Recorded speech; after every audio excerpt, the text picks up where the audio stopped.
Selamat pagi, apa kabar pemirsa TVR Parlemen dimanapun Anda berada. Berjumpa lagi dalam program TVR 09 bersama saya Alfat Rizky dan juga rekan saya. Dan saya Elisa Purba. Pemirsa, dalam 30 menit ke depan kami akan sajikan kepada Anda sejumlah berita nasional. Khususnya dari sudut pandang DPR RI sebagai referensi Anda dalam memahami dinamika politik, hukum, ekonomi, sosial, dan budaya di Indonesia. Dan pemirsa TVR Parlemen, inilah TVR 09 selengkapnya.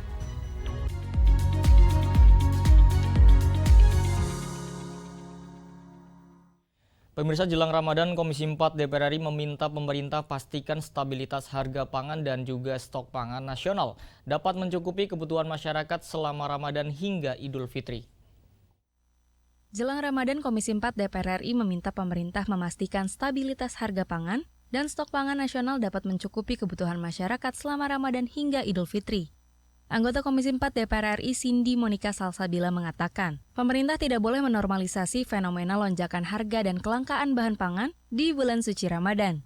Menurutnya, pemerintah perlu mengambil langkah-langkah strategis untuk menjaga stabilitas pasokan dan harga pangan, salah satunya dengan meningkatkan cadangan pangan nasional melalui peningkatan produksi dan serapan berbagai komoditas pangan. Bagaimana memastikan ketersediaan stok pangan dan juga stabilitas harga. Nah, kita melihat dari tahun ke tahun sebelumnya, itu menjelang bulan puasa pasti harga pangan kita, harga sembako kita selalu naik. Dan ini menjadi fenomena yang selalu terjadi berulang dari tahun ke tahun. Nah, kami dari fraksi Nasdem dan juga Komisi 4 menekankan jangan sampai pemerintah dan mitra-mitra kami menormalisasi fenomena ini. Itu yang pertama. Lalu yang kedua adalah data dari BPS. Kita mendapatkan bahwa kurang lebih produksi beras kita ini akan meningkat kurang lebih 8 juta ton dalam jangka 3 bulan ini. Nah, tadi menurut paparan dari Bulog, saat ini Bulog juga ditugaskan untuk menyerap kurang lebih 3 juta ton beras, tetapi realisasinya masih sekitar 18.000 ton. Untuk itu tadi kita juga menanyakan kepada Bulog bagaimana caranya Bulog untuk mengatasi hal ini. Lebih lanjut, Cindy meminta Bappenas, Bulog, dan stakeholder lainnya untuk bersinergi dalam menyelesaikan persoalan pangan yang terjadi setiap tahunnya. Rifki Makdudi, TVR Parlemen melaporkan.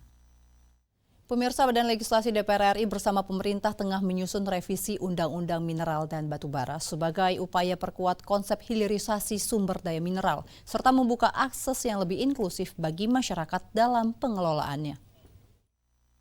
Saat ini Badan Legislasi atau Balek DPR RI bersama pemerintah tengah menyusun revisi Undang-Undang Mineral dan Batubara atau RUU Minerba. Balek menegaskan revisi ini merupakan upaya untuk memperkuat konsep hilirisasi sumber daya mineral, serta membuka akses yang lebih inklusif bagi masyarakat dalam pengelolaannya. Wakil Ketua Balek DPR RI Ahmad Doli mengatakan, revisi Undang-Undang Minerba berusaha mengakomodasi kepentingan berbagai pihak. Karenanya ia mendukung langkah pemerintah yang ingin memastikan sumber daya mineral bisa diakses oleh seluruh lapisan masyarakat, salah satunya dengan memberikan wilayah izin usaha pertambangan atau izin tambang bagi perguruan tinggi.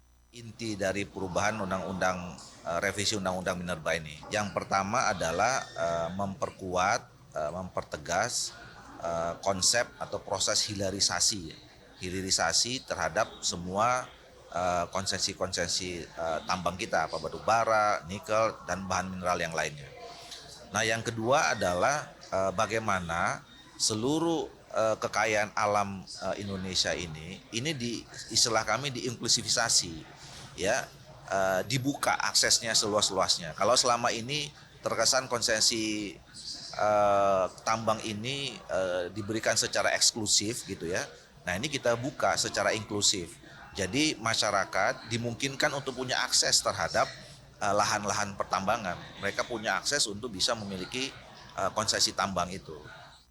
Selain membuka akses pengelolaan tambang, Doli berharap RUU ini akan memuat standar yang ketat tentang pengendalian lingkungan, sehingga nantinya aturan ini dapat menekan dampak lingkungan akibat pengelolaan mineral dan batubara.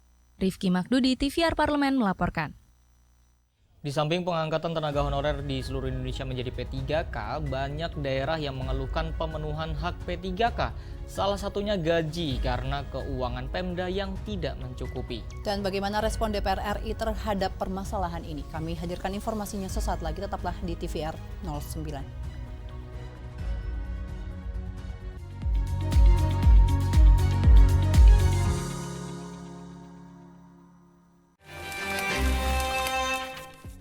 Sekarang kita sedang ada di balik kursi. Wah, di balik kursi ada sofa kayaknya.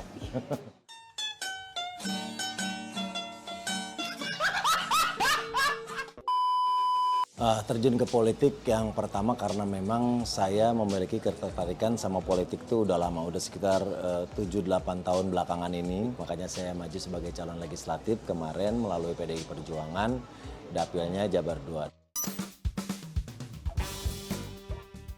Politik atau komedi? Hari ini politik, tapi saya lahir dari dunia komedi, saya sangat mencintai profesi. Gombalan itu kan main-main, aku nggak main-main, aku serius sama kamu.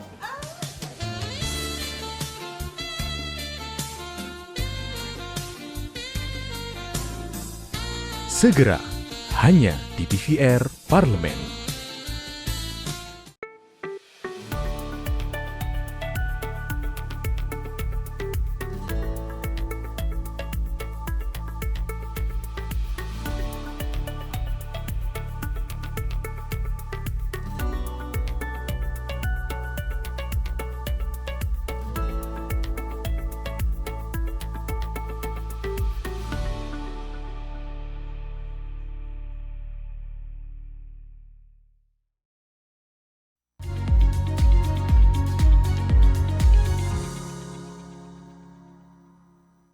Anda kembali menyaksikan TVR 09. Pemirsa, terkait dengan penggajian P3K, Komisi 2 DPR RI menekankan pentingnya kolaborasi antara pemerintah pusat dan pemerintah daerah, sebab mekanisme penggajian P3K yang bersumber dari APBN dan APBD. Hingga akhir tahun 2024, pemerintah telah mengangkat tenaga honorer di seluruh Indonesia menjadi P3K. Namun banyak daerah yang mengeluhkan pemenuhan hak P3K, salah satunya gaji. Hal tersebut dikarenakan tidak semua keuangan Pemda mencukupi. Komisi 2 DPR RI menekankan harus ada kolaborasi antara pemerintah pusat dan pemerintah daerah untuk menyelesaikan permasalahan ini. Wakil Ketua Komisi 2 DPR RI, Dede Yusuf, mengapresiasi proses rekrutmen P3K tahap 1 di Sumatera Selatan. Namun mekanisme penggajian P3K yang bersumber dari APBN dan APBD masih menjadi permasalahan bagi pemerintah daerah. Pemerintah pusat dan pemerintah daerah sebaiknya memformulasikan aturan penggajian P3K. Kalau mengikuti standarisasi pusat, belum tentu semuanya bisa. Jadi harus ada standarisasi yang sesuai dengan kemampuan keuangan daerah. Nah, untuk menyelesaikan, maka kita harus berbagi beban dengan pemerintah daerah. Berbagi beban, satu dari sisi penggajian, kedua dari sisi penugasan. Senada dengan itu, Giri Kemas menekankan harus ada dukungan anggaran dari pemerintah pusat agar penggajian P3K berjalan baik dengan memberikan kepastian hukum yang akan meningkatkan kesejahteraan P3K yang sebelumnya menjadi tenaga honorer dengan gaji di bawah UMR provinsi. Ya, memang ada beberapa kabupaten kota yang kemampuan keuangannya tidak mencukupi kalau kita mau memberikan diangkat semua dan kemudian diberikan gaji yang layak. Nah, ini perlu suatu afirmasi dari pemerintah pusat, apakah daerah-daerah ini akan dibantu sehingga P3K yang sudah diangkat, baik yang penuh waktu maupun paruh waktu, bisa tersedia anggaran penggajiannya. Dari Sumatera Selatan, Rian Indrayana, TVR Parlemen, melaporkan. Komisi 1 DPR RI menilai pentingnya peran Bakamla yang selama ini telah berkontribusi baik dalam menjaga perairan Indonesia, serta perlunya memperkuat pelaksanaan patroli, pengamanan dan penegakan hukum di wilayah perairan dan wilayah yurisdiksi Indonesia. Pagu anggaran Kementerian UMKM terdampak efisiensi sebesar Rp283 miliar dari pagu awal Rp463,86 miliar. Sisa anggaran yang bisa dimanfaatkan tinggal Rp180,76 miliar. Komisi 7 DPR RI mendorong Kementerian UMKM tetap menjalankan program prioritas dengan efektif, khususnya memperjuangkan kesejahteraan para pelaku UMKM. Ketua Komisi 7 DPR RI Saleh Daulay menyampaikan adanya efisiensi terhadap anggaran Kementerian UMKM merupakan instruksi Presiden yang harus dipatuhi. Meski begitu, program prioritas seperti KUR senilai Rp300 triliun yang tersebar di 46 bank harus tetap dijalankan dengan baik dan efektif. Dengan begitu, program untuk UMKM bisa mendatangkan kesejahteraan bagi masyarakat. Terkait berjalannya program KUR ini, supaya apa? Supaya anggaran 300 triliun yang cukup besar itu tetap mendatangkan manfaat yang besar untuk kepentingan masyarakat kita di masa yang akan datang. Pengusaha UMKM. Pertama, bahwa jika anggaran yang dipinjam itu 100 juta atau lebih kecil dari 100 juta, maka tidak perlu memakai agunan atau jaminan. Ya, itu satu. Yang kedua, jika anggaran atau dana yang dipinjam itu adalah 50 juta atau lebih kecil daripada 50 juta, maka tidak perlu pakai NPWP. Saleh Daulay berharap dengan tetap dijalankannya program KUR, sektor UMKM di Indonesia bisa terus berkembang yang akan meningkatkan pertumbuhan ekonomi Indonesia. Andini dan Aang, TVR Parlemen melaporkan. Pemirsa, Komisi 1 DPR RI menilai pentingnya peran Bakamla yang selama ini telah berkontribusi baik dalam menjaga perairan Indonesia, serta perlunya memperkuat untuk pelaksanaan patroli, pengamanan, dan juga penegakan hukum di wilayah perairan dan wilayah yurisdiksi Indonesia. Pelaksanaan patroli, pengamanan, dan penegakan hukum di wilayah perairan dan wilayah yurisdiksi Indonesia, Komisi 1 DPR RI menilai Bakamla telah berkontribusi baik dalam menjaga perairan Indonesia. Meski begitu, Bakamla masih perlu diperkuat. Wakil Ketua Komisi 1 DPR RI, Dev Akbarsah mengatakan, keberadaan Bakamla yang kuat sangat penting dalam berbagai aspek. Hal itu bisa terwujud dengan adanya regulasi atau payung hukum Bakamla dalam bentuk undang-undang sendiri. Mengingat pembentukan Bakamla baru dalam bentuk perpres. Dengan begitu, peningkatan kapasitas Bakamla bisa terwujud dan Bakamla mampu memainkan perannya secara maksimal. Sekarang kita juga memiliki Bakamla yang telah hadir selama sekian tahun, telah banyak berbuat untuk Indonesia, telah menghasilkan kreasi yang luar biasa. Akan tetapi Bakamla itu dibutuhkan penguatan terus, baik penguatan otorisasinya itu sendiri, penguatan landasan hukumnya, penguatan personilnya, dan juga pastinya penguatan akan kapabilitasnya dalam bentuk kapalnya, dalam bentuk teknologinya, drone-nya, sistemnya, ini semua harus dibangun. Nah, memang pemerintah melakukan prioritas akan berbagai macam hal demi pembangunan Indonesia secara menyeluruh. Dalam kesempatan ini, Dev Akbarsah menyoroti kekayaan laut di perairan Indonesia bagian timur yang bisa dieksplor lebih dalam. Eksplorasi yang baik dan berkelanjutan harus diiringi sistem pengamanan yang tegas dan jelas. Aturan hukum harus dipadukan dengan teknologi terkini, agar pengawasan dan perlindungan wilayah laut Indonesia lebih efektif. Dari Maluku, Ridwan, TVR Parlemen melaporkan. Pemirsa, 2 dari total 5 orang warga negara Indonesia tewas akibat tembakan yang dilakukan oleh aparat Malaysia. Tindakan tegas ini jelas melanggar hak asasi manusia sebab status undocumented atau ilegal bukan alasan untuk melakukan eksekusi tanpa peradilan. Dan kami hadirkan informasinya usai jeda, tetaplah bersama kami di TVR 09.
Segala hal ada di luar sana.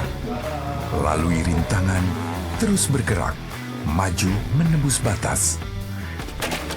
Jelajahi dan buktikan. Marilah kita memasuki acara ketiga rapat paripurna Dewan hari ini, yaitu pembicaraan tingkat 2 pengambilan keputusan atas rancangan undang-undang tentang perubahan kedua. Halo pemirsa TVR Parlemen, saat ini saya sedang berada di Desa Wairebo. Ketika aspirasi rakyat didengar, kami hadir sebagai media referensi Indonesia.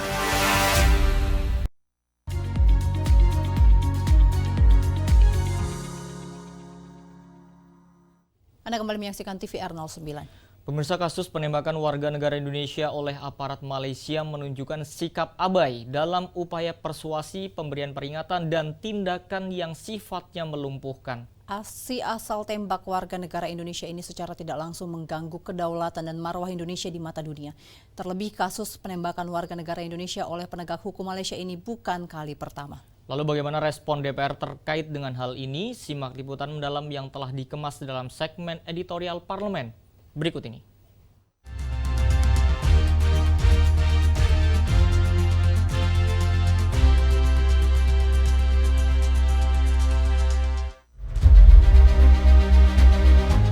Salah satu korban kritis dari penembakan agensi penguatkuasaan maritim Malaysia akhirnya meninggal dunia pada 4 Februari 2025. Artinya warga negara Indonesia yang tewas menjadi 2 dari total 5 orang korban tembak. Tindakan agresif penembakan warga negara Indonesia atau WNI oleh aparat Malaysia ini jelas melanggar hukum hak asasi manusia secara internasional. Meski pada saat itu status warga negara Indonesia dinyatakan ilegal. Sebab status undocumented atau ilegal bukan alasan untuk melakukan eksekusi tanpa peradilan. Penembakan tanpa keputusan pengadilan adalah pelanggaran hukum internasional. Dalam HAM, kejadian ini disebut summary execution atau extrajudicial killing. Seharusnya otoritas Malaysia mengikuti standar operasional prosedur atau SOP internasional, yaitu menghindari penyiksaan dan pembunuhan tanpa peradilan. Terlebih, aparat bersenjata Malaysia menghadapi pekerja migran yang tidak bersenjata. Malaysia abai dalam upaya persuasi, pemberian peringatan, dan tindakan yang sifatnya melumpuhkan. Aksi asal tembak WNI ini secara tidak langsung mengganggu kedaulatan dan marwah Indonesia di mata dunia. Apalagi, kasus penembakan WNI oleh penegak hukum Malaysia ini bukan kali pertama. Berdasarkan catatan Migrant Care, terdapat 75 kasus penembakan WNI di Malaysia dalam kurun waktu 20 tahun. Tak heran bila gelombang protes dilayangkan masyarakat Indonesia kepada Malaysia, termasuk DPR RI. Wakil Ketua DPR RI Cucun Ahmad Samsurijal bahkan menilai kasus penembakan WNI sebagai bentuk arogansi aparat Malaysia. Adalah hal wajar jika pemerintah Indonesia melakukan protes diplomasi kepada Malaysia. Ya, jadi tidak dibenarkan ya siapapun tentang bagaimana melakukan arogansi dengan alat apapun, alat negara, baik di pemerintahan kita maupun pemerintahan negara tetangga. Nah, kalau misalkan terjadian seperti ini, pemerintah kita harus segera melakukan komunikasi diplomasi dengan pemerintah tetangga, itu dengan Malaysia. Ini lakukan penyidikan dan kita terlibat di sana. Jangan sampai apa yang diomongkan oleh kepolisian Malaysia dengan fakta sebenarnya ini malah nanti masyarakat kita tidak ada yang memprovokasi. Akhirnya DPR dengan tim pengawas pekerja migran, kemudian juga Satker yang ada di kita di Komisi 9 melakukan evaluasi dengan Kementerian Pekerjaan Migran supaya di depan. Aparat Malaysia berdalih bahwa penembakan dilakukan karena 5 WNI dianggap melakukan perlawanan menggunakan sajam. Pernyataan itu berbanding terbalik dengan Kementerian Luar Negeri Indonesia yang menyatakan bahwa tidak ada perlawanan dari pihak WNI. Oleh karena itu, Komisi 1 DPR RI mendesak pemerintah untuk pasang badan meluruskan informasi demi keselamatan WNI. Kalau secara logika mereka bawa sajam itu dari mana? Kan begitu. Kan mereka sudah dalam perairan. Tentunya ini di luar nalar. Tentunya kami apapun itu sifatnya, pemerintah Indonesia harus hadir memberikan pertolongan, perlindungan kepada warga negara kita yang ada di Malaysia, khususnya bagi mereka 5 korban ini. Berkaca pada kasus ini, pemerintah perlu berperan aktif melakukan diplomasi mendalam terkait jaminan keamanan terhadap warga negara Indonesia di negara lain. Ini perlu adanya tindakan nyata dari Menteri HAM, bagaimana ke depan melakukan lobby, melakukan perjanjian atau apapun juga dengan negara tujuan Malaysia dan lain sebagainya. Karena pekerja migran ini adalah aset Indonesia yang beberapa lalu kan ditembak sampai mati, Pak. Ini bermuara atau bersumber daripada human trafficking, Pak. Nah, ini perlu kita perhatikan betul bagaimana human trafficking itu tidak terjadi. Kasus penembakan 5 WNI di Malaysia menjadi sinyal negatif terhadap manajemen imigrasi dan perlindungan tenaga kerja Indonesia di luar negeri. Indonesia bisa dikatakan sangat tergantung pada Malaysia sebagai destinasi penempatan pekerja migran. Tercatat, pada tahun 2024 ada sebanyak 51.000 pekerja migran di Malaysia. Sebagai strategi jalan keluar, pemerintah Indonesia perlu lebih proaktif dalam mencari negara tujuan kerja baru yang lebih ramah bagi pekerja migran Indonesia.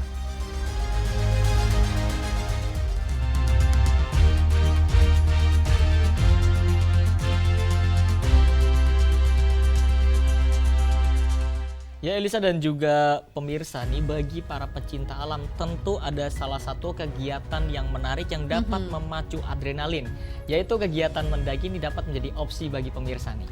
Nah, salah satu untuk kita mendaki ini ada Gunung Merbabu nih Alfat, yang menjadi salah satu rekomendasi bagi para pecinta alam untuk melakukan pendakian. Bagaimana dan seperti apa kegiatan menerjang badai di Gunung Merbabu? Jangan kemana-mana, tetaplah di TVR 09.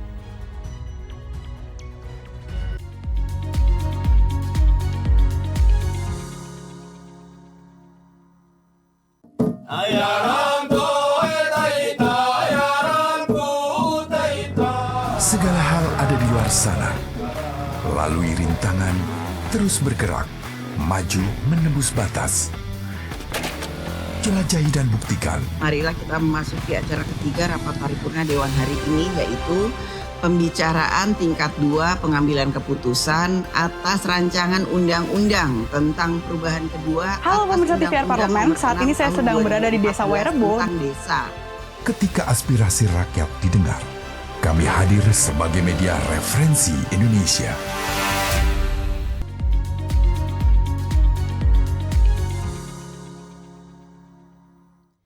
Pemirsa, tadi kita sudah membahas bagaimana memacu adrenalin, salah satunya dengan mendaki Gunung Merbabu. Dan memang bukan hanya keelokan dan juga keindahan yang ditawarkan, namun juga ada sistem keamanan dan keselamatan yang memadai yang harus menjadi perhatian dan tentunya menjadi magnet banyak pendaki setiap tahunnya untuk mengunjungi gunung.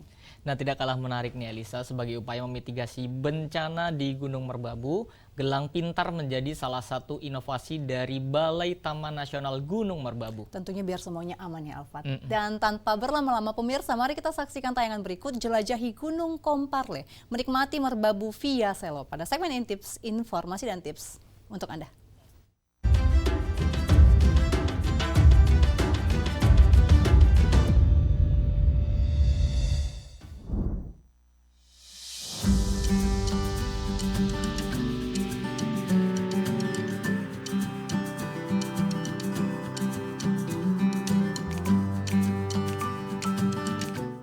Pemirsa TVR Parlemen, kegiatan pecinta alam bukanlah kegiatan yang hanya jalan-jalan tanpa resiko. Kali ini kami akan mengajak pemirsa memacu adrenalin dengan pengalaman komunitas pencinta alam Parlemen atau Komparle yang menerjang badai di Gunung Merbabu.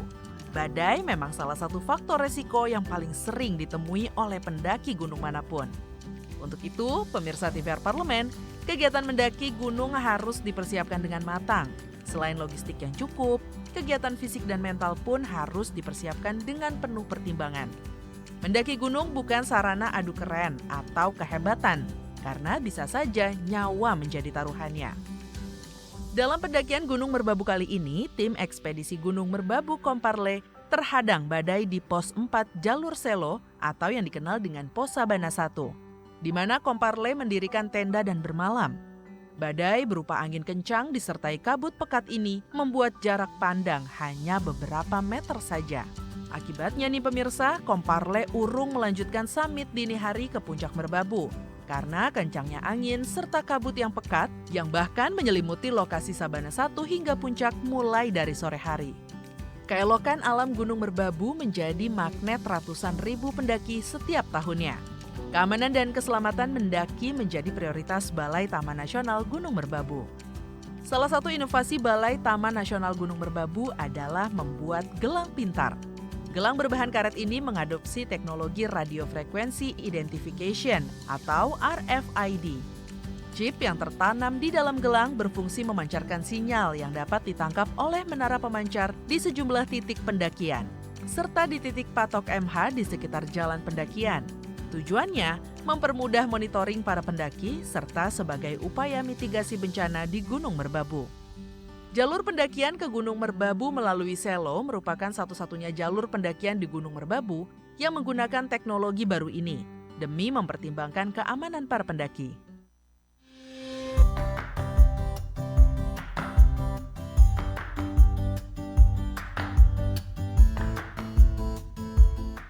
Tim jelajah Gunung Merbabu Komparle kali ini memilih mendaki ke Gunung Merbabu melalui jalur Selo karena terkenal dengan panoramanya yang indah.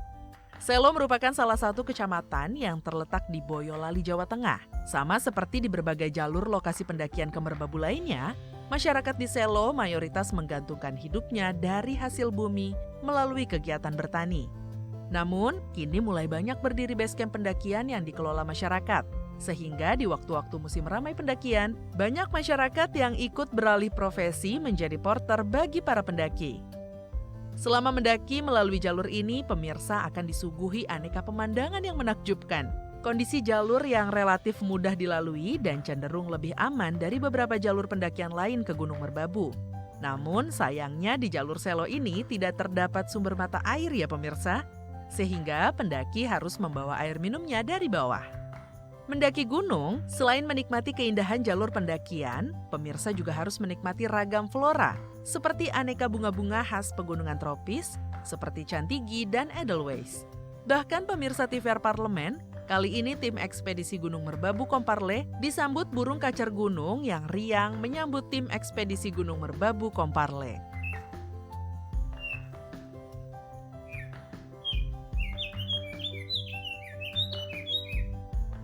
Keindahan dan panorama Merbabu memang tidak ada duanya. Merbabu yang bersanding anggun dengan Gunung Merapi ini menjadi incaran banyak pendaki karena dinilai memiliki panorama terbaik di seluruh Jawa. Dengan topografi dan pemandangan berbukit-bukit, jalur Merbabu sering diidentikan dengan jalur Gunung Rinjani atau jalur pendakian di pegunungan negara 4 musim. Komunitas Pencinta Alam Parlemen atau Komparle merupakan wadah bagi pegawai DPR RI untuk menyalurkan hobi mendaki gunung. Setiap tahun, Komparle rutin melakukan kegiatan pendakian ke berbagai gunung di Indonesia. Komparle sebagai wadah resmi di bawah Korpri Setjen DPR RI memberikan ruang bagi para pegawainya untuk healing sejenak dari kesibukan kerja parlemen di ibu kota. Ingat ya pemirsa TVR Parlemen, kemanapun pemirsa ingin menjelajahi alam, keselamatan harus tetap diutamakan ya. Sampai jumpa di liputan jelajah Gunung Komparle lainnya.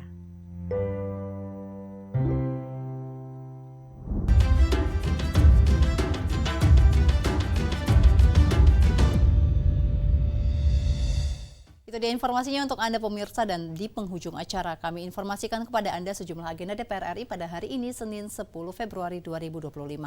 Pada pukul 10 waktu Indonesia Barat terdapat rapat kerja Komisi 13 DPR RI dengan Menteri Imigrasi dan Pemasyarakatan guna membahas masalah kebijakan strategis Kementerian IMIPAS terkait pemberian amnesti dan transfer narapidana, pengawasan terhadap lalu lintas orang asing, serta masalah aktual lainnya. Sedangkan pemirsa, nanti pada pukul 19 waktu Indonesia Barat ada Komisi 12 DPR RI yang akan mengadakan rapat kerja Menteri Investasi dan Hilirisasi atau Badan Koordinasi Penanaman Modal guna membahas evaluasi kinerja dan realisasi investasi tahun 2024, program kerja di tahun 2025, daftar pelaksanaan investasi tahun 2025 dan juga pembahasan lainnya.